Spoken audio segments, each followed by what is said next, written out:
August কি শুধুই শোকের? বাঙালির প্রতি বঙ্গবন্ধুর অগাধ বিশ্বাস দুমড়ে মুচড়ে দেওয়ার মাস। ঘাতকরা শুধু বঙ্গবন্ধুকেই সপরিবারে হত্যা করেনি, পিছিয়ে দিয়েছিল সদ্য স্বাধীন বাংলাদেশকেও। ৪১ বছর পরও বঙ্গবন্ধু বিশ্বনেতা। বঙ্গবন্ধুর ঘনিষ্ঠজনদের কাছে তিনি ছিলেন রাজনীতির মহাকবি। বাকিটা জানুন নাজমুল ইসলাম হোসেনের প্রতিবেদনে। মাত্র ৫১ বছর বয়সে বঙ্গবন্ধু হয়েছিলেন স্বাধীন রাষ্ট্রের স্রষ্টা।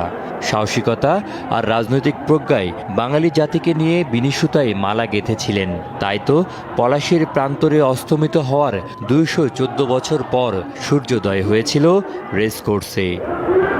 জীবনের ১৬টি বছর পাকিস্তানের কারাগারে বন্দি মুজিবকে হত্যার সাহস করেনি পাঞ্জাবিরা, অথচ মুক্ত মাতৃভূমির মাটি রঞ্জিত হয়েছিল পিতার রক্তে।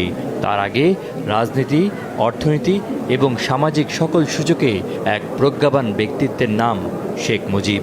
বঙ্গবন্ধু সকলের সাথে পরামর্শ করে সিদ্ধান্ত নিতেন। সিদ্ধান্তটা নিজে নিতেন, কিন্তু নেবার আগে অনেকের সাথে পরামর্শ করতেন।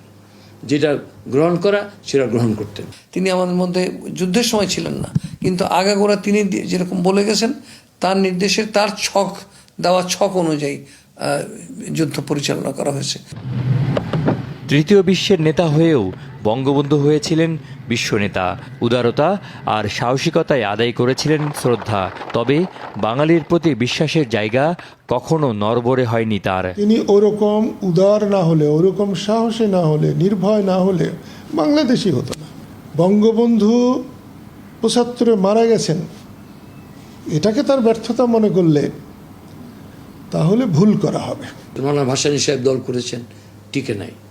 শের বাংলাকে ফজলুল হক, কৃষক শ্রমিক পার্টি করেছেন, কেএসপি, টিকে নাই। কিন্তু বঙ্গবন্ধুর দল আওয়ামী লীগ সে প্রতিষ্ঠার পর থেকে আজও এই দেশের ১ নম্বর রাজনৈতিক দল হিসেবে বিরাজমান।